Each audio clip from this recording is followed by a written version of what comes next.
Many first responders from the Valley traveled across the state to help victims of Hurricane Harvey.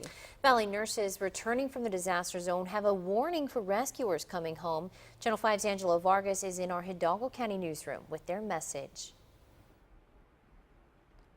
A total of 6 registered nurses from the McAllen Medical Center South Texas Health System came back to the Valley. They started their humanitarian efforts last week. Now they have some important advice for anyone who was caught in the floods.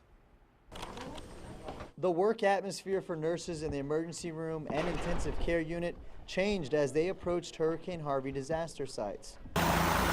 Registered nurse Patricia Rodriguez was the first to deploy.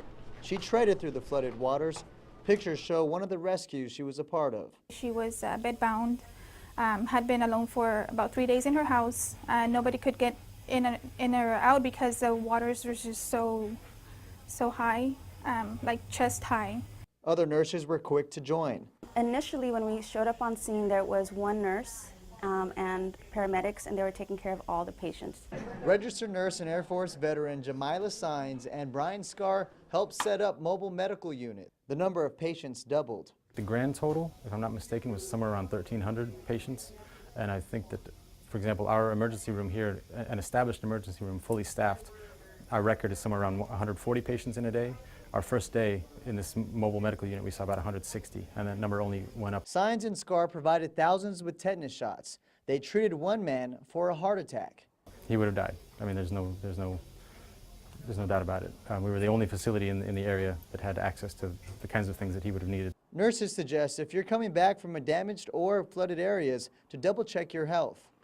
If they were exposed to that water though, do you think they need to go? Oh yeah, they should, because there's water going into certain cavities in your body that shouldn't be going into, and obviously some infections can occur. Rodriguez says this experience taught her to become more prepared just in case a disaster hits the Valley. Rodriguez says some of the mobile medical units are still deployed in the coastal areas. She also says that we do have the same resources here in the Valley. Reporting live in the Hidalgo County newsroom, Angela Vargas, Channel 5 News at 6. We wanted to know some of the symptoms to look out for if exposed to flood waters. This is a Channel 5 News Extra. Nurses at the McAllen Medical Center say if you're feeling nauseous, have an upset stomach, are vomiting, or have diarrhea, you should have a checkup with your doctor.